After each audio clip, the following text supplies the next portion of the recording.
Okay, so we're live, and today I just want to go over the Surah 12, which is Yusuf.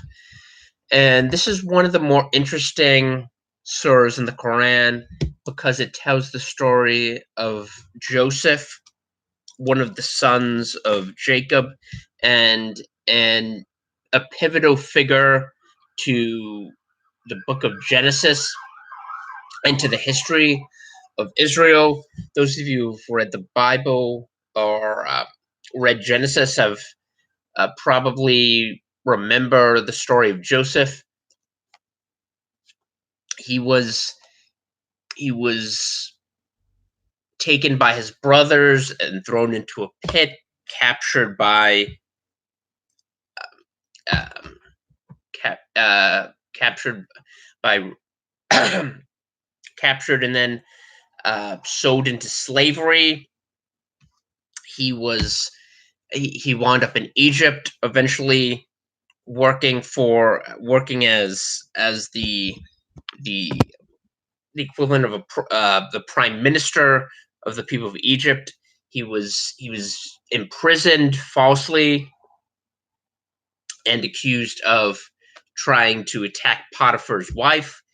He was eventually released and saved Egypt from famine, but because of his ability to interpret dreams with the help of God. And he was eventually reconciled with his brothers who settled in Egypt during the famine, and thus begins the history of Jewish uh, Jewish life in Egypt and Jewish captivity after 400 years, and that's where the book of Exodus begins. So Joseph is a very important figure, a very important biblical figure. And the interesting thing about this chapter, this Surah Yusuf, is that it's probably the most accurately rendered biblical narrative.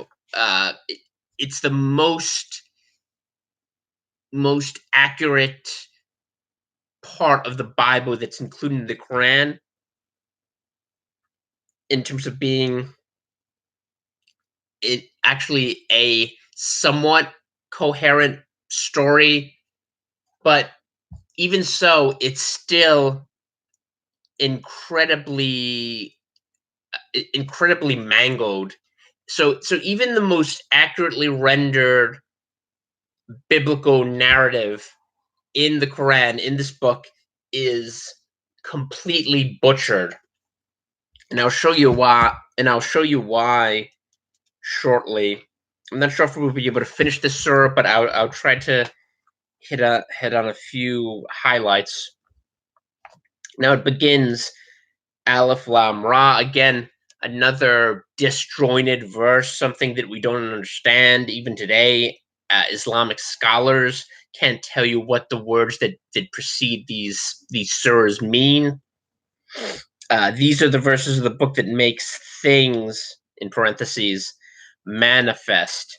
And ironically, it's the exact opposite with the vast majority of the Quran. It actually confuses people because, as I said, Muhammad was not inspired. The Quran is not divine.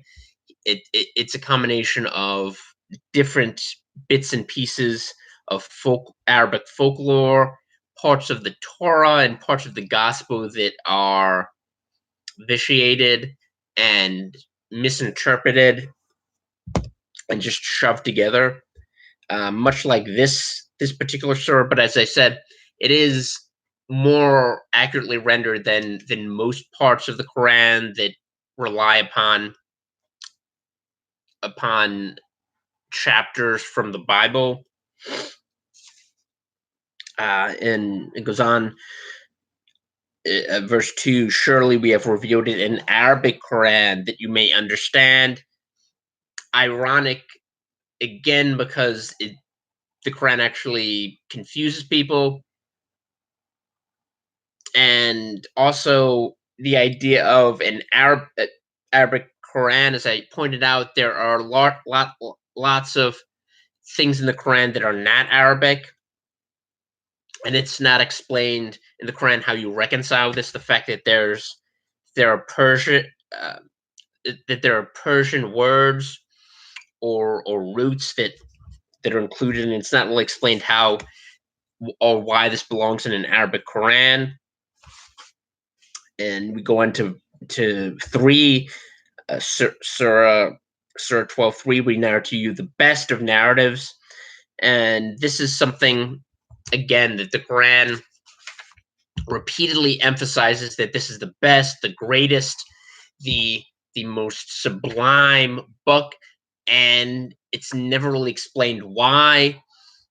It's an unfalsifiable claim because it's not specified or quantified what the best is, yet it's repeated almost as if Muhammad is acutely aware of the fact that people will scoff at and disbelieve this book because it's basically a potage of just ridiculous things that were included without any sort of research or knowledge, and it's being presented as the word of God, which it isn't. And this was something that was readily apparent even to the not very well educated pagan Arabian tribes that Muhammad was trying to persuade. Now, here's where it gets interesting. It actually starts to describe what happened to Yusuf, i.e., Joseph. And in 8 it says, when they said, certainly Yusuf and his brother are dearer to our father than we, though we are a stronger company, most surely our father is in manifest error. Slay Yusuf or cast him forth into some hand, so that your father's regard may be exclusively for you, and after that you may be a righteous people. A speaker from among them said, do not slay Yusuf and cast him down into the bottom of the pit if you must do it, so that some of the travelers may pick him up. Now, the interesting thing here is that it actually begins more or less as the story of Joseph, at least his interactions with his brothers and the source of conflict. It begins rather truthfully and is very faithful to the to Genesis 37 and Genesis uh, uh, that part of the Bible where it actually describes how um, how Joseph related to his brothers. But even here, there are deficiencies. For example, it says in verse 10, a speaker from among them said, and it doesn't specify who that speaker is, even though this is actually rather important to the story. It's really important who this speaker is because it relates to the tribes, the future of Israel, and we learn this when Jacob blesses, when he's on his deathbed, and he blesses his sons, and he tells them their future. And this is the future of each tribe in Israel, the 12 tribes of Israel, and what will happen to them in the future. He describes it for them.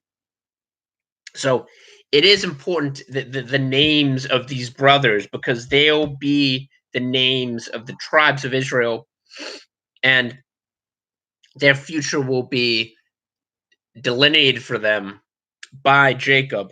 But it just says here a speaker, and the speaker, if you read the Bible, you'll know that the speaker is Reuben. In Genesis 37:21, it says, but Reuben heard it, and he delivered him out of their hands and said, let us not kill him.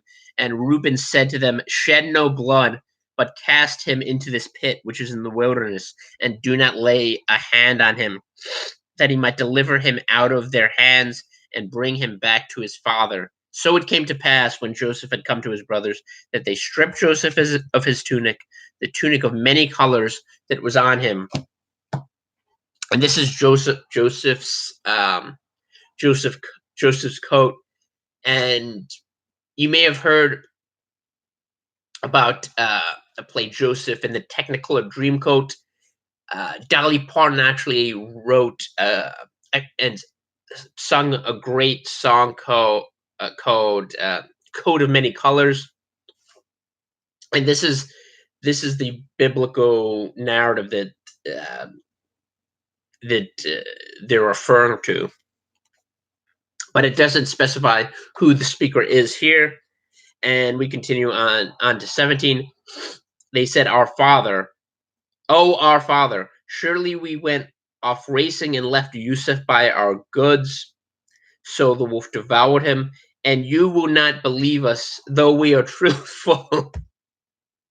And this is an interesting little insertion here, because it replicates the statement of Muhammad that you find throughout the Quran, which is, "You will not believe me, even though I'm telling you the truth, and I'm being guided. I'm a messenger and apostle of God." Here you have it out of the brothers who deliberately misled their father and lied about the fact that they had essentially thrown their brother into a pit and are responsible for his eventual enslavement. And they lie about it, and then rather guiltily try to try to um, try to cast aside any sort of blame or responsibility by saying, of course they're truthful. And this is a reflection of something that's said by Muhammad repeatedly. So Muhammad is basically putting his words into the mouths of characters that are liars, that and in the Bible, in Genesis, are known as liars and deceivers, which is an interesting way to bolster your credibility.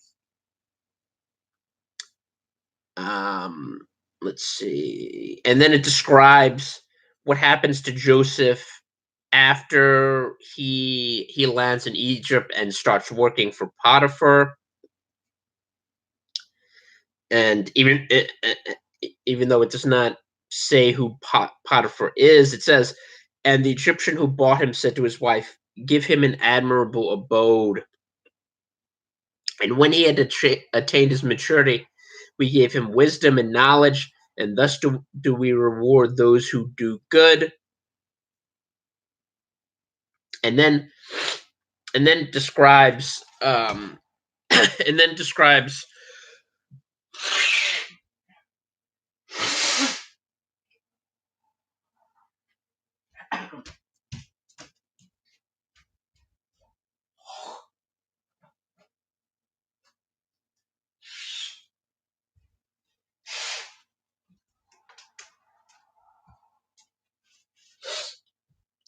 sorry about that. I had a little allergy attack. And then describes his relationship with Potiphar and Potiphar's wife. And in 23, it says, and she in whose house he was sought to make himself you to her, and she made fast the doors and said, "Come forward." He said, "I seek Allah's refuge." And again, this is a in a historical insertion of Muhammad. Joseph did not believe in Allah. He did not worship Allah. He believed in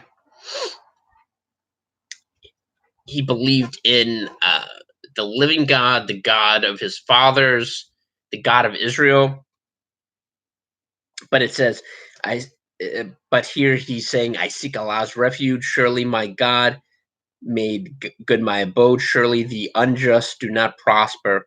And certainly, and this next verse is where it gets interesting. And certainly she made for him, and he would have made for her, were it not that he had seen the manifest evidence of his Lord. Thus it was that we might turn away from him evil and decency. Surely he was one of our sincere servants. Now again, like most things in the Quran, it completely twists and perverts the intent of the Bible.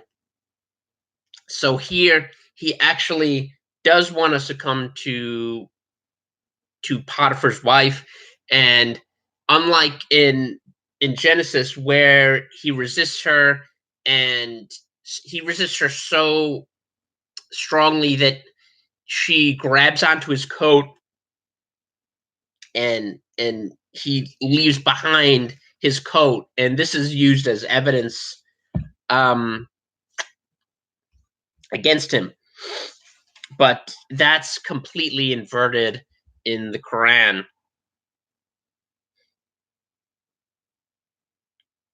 And she rent his shirt from behind, and they met her husband at the door.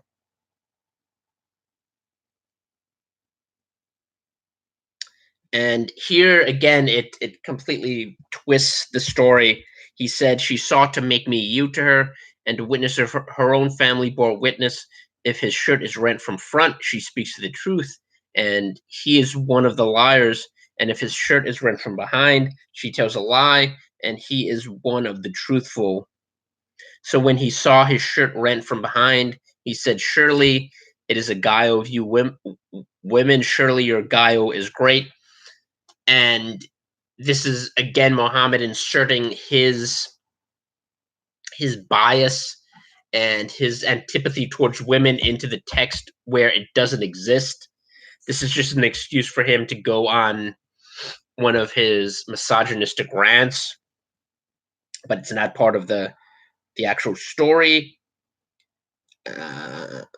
O Yusuf, turn aside from this, and oh, my wife, ask forgiveness for your fault. Surely you are one of the wrongdoers. Again, this did not happen. In the story, Potiphar believes his wife, and in the Quran's version, it actually doesn't make any sense, because in Genesis,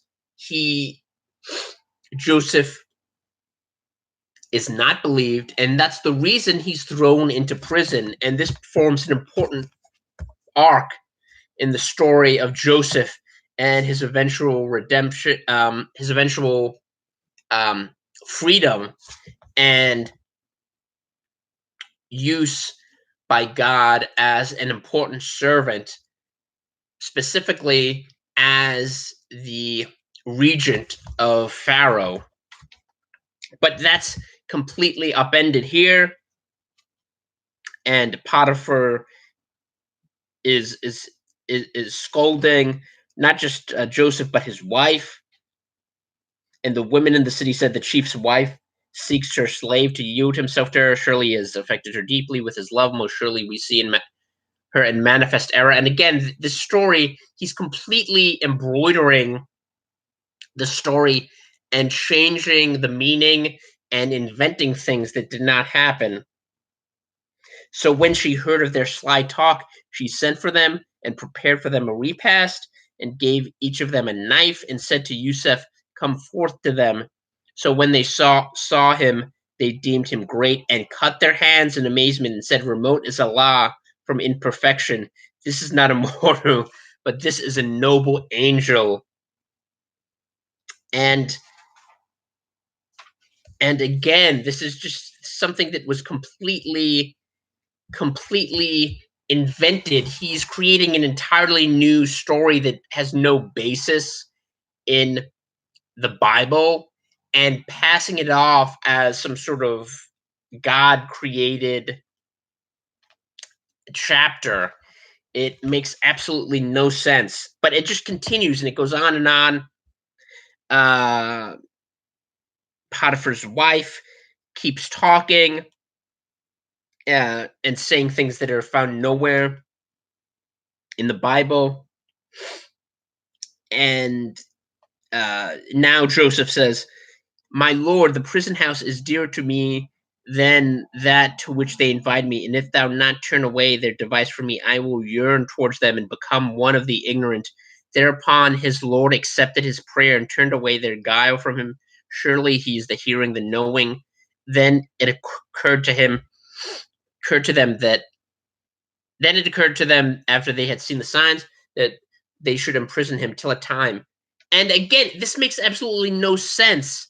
This is why it's astounding that anyone could actually read the Quran and believe it's somehow divinely created. Because in this story, Potiphar does not believe his wife, and which is the pretext for Joseph being imprisoned in the Bible, because that's what actually happened. Potiphar's wife accused him, and of course Potiphar believed his wife rather than his slave. So he was sent to prison. Here, Potiphar disbelieves his wife, so there's no reason to have him imprisoned, but Joseph begs to be imprisoned for some reason that's not really specified, other than he will be tempted by not being in prison. He'll be tempted by being surrounded by these Egyptians. Then it occurred to them after they had seen the signs that they should imprison him till a time. And this is where his imprisonment begins. But again, you have two parts of the story that are biblical, connected by a thread that's woven by Muhammad, and which makes absolutely no sense whatsoever. And Joseph continues. He says, "And I follow the religion of my fathers, Abraham, Ishaq, and Yaqub. It beseems us not that we should associate aught with Allah. This is by Allah's grace upon us and on mankind. But most people do not give thanks." Again, this is a completely ahistorical interposition of Allah, an Arabian pantheon of gods, several pre-Islamic Arabian gods that are inserted into ancient Egypt, and the story of Joseph. Joseph was a Jew. He was not an Arab Muslim, so this is complete nonsense, obviously. And verse 39, it says, "Oh, my two mates of the prison, are sundry lords better, or Allah the one, the supreme?" And again, this is a subtle and implicit criticism of the Trinity, and also a misunderstanding of the Trinity once again, which is not three separate gods. It's three persons within the Godhead. But again, Muhammad did not understand the Trinity, and he did not understand the Bible, so of course he doesn't apprehend this. And 41 says, "Oh, my two mates of the prison, as for one of you, he shall give his Lord to drink wine. As for the other, he shall be crucified, so that the bird shall eat from his head the matters decreed concerning which you inquired." And here's where Muhammad describes the punishments, or the punishment that will happen to one of the two prisoners whose dreams he interprets. And this is taken from Genesis, but I can't emphasize this enough, how inaccurate the Quran is, because he transposes crucifixion to ancient Egypt, and this is a punishment that did not exist in Egypt. Crucifixion was known to the Macedonians, to obviously the Romans, who crucified thousands of prisoners. The most notable among them was Jesus Christ, the Lord of Lords, God, the living God. they crucified him. He obviously died and was resurrected. But this was a punishment that was employed by the Romans, the Macedonians. It was very widespread in the Mediterranean region, but the Egyptians did not crucify people. They had a punishment.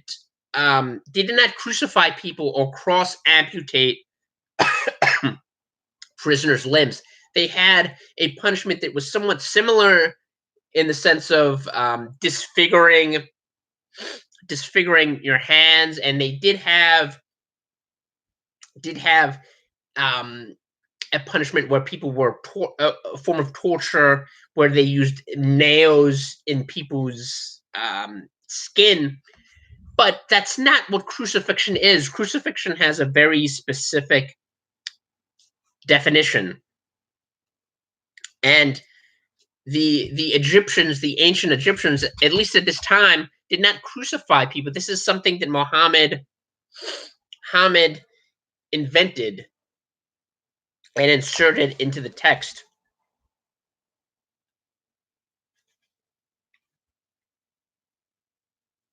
And then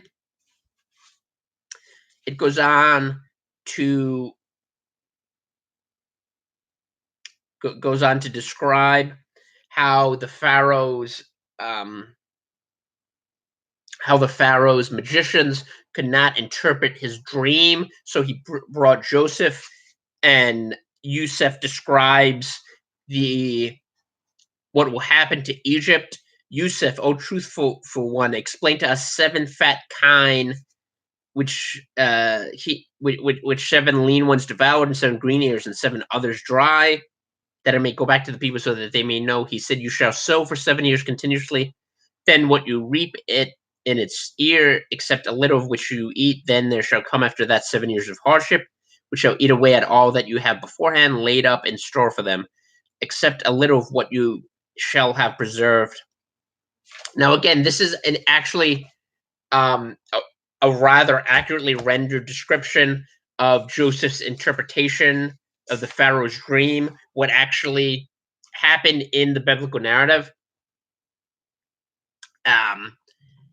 So, as I said, this story actually is more accurately rendered than almost any other biblical text that's recounted by Muhammad in the Koran, but it still completely misses the point and completely distorts and misinterprets this very important part of the Bible.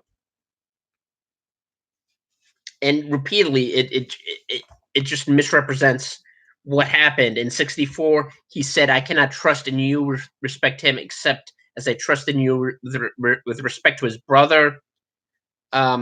Before, but Allah is the best keeper, and He's the most merciful of the merciful ones. And this is a description of Jacob when they came to Jacob,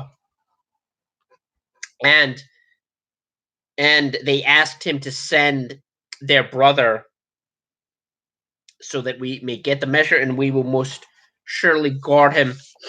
And this is where Joseph is testing his brothers, the ones who had kidnapped him, who had taken him, and are responsible for his being sold into slavery.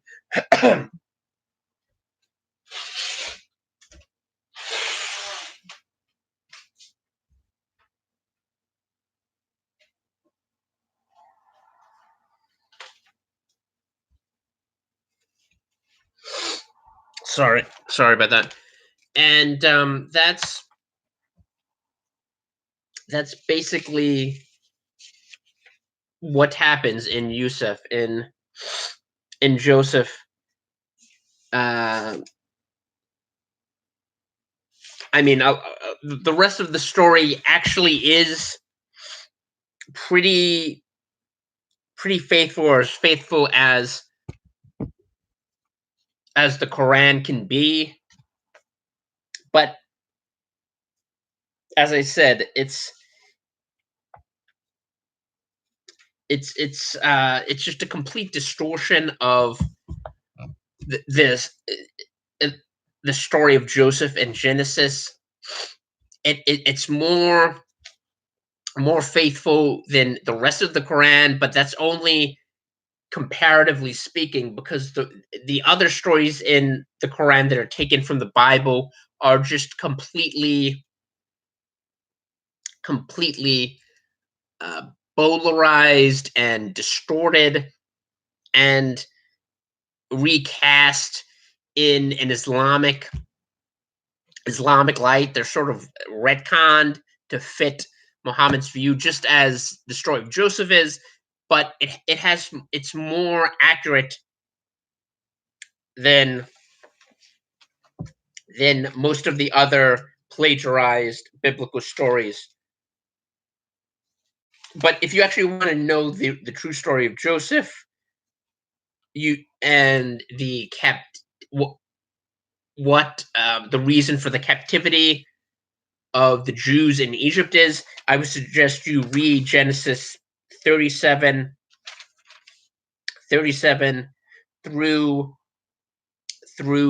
50, which is the final part of the book of Genesis, and explains not only the captivity of the Jews in Egypt, but also outlines the future history of the 12 tribes of Israel and how Israel will be redeemed. And it ends in with Joseph being laid in a coffin in exile, essentially. Uh, the promise still to be fulfilled in the years ahead. And that's where the Bible picks up with the story of Exodus. So that's just a brief overview of one of the more accurately depicted aspects of the Bible, which I've as I've illustrated, even that is just completely butchered by Muhammad. Um, Ironically enough, because Muhammad was a brutal Arab warlord and not a prophet.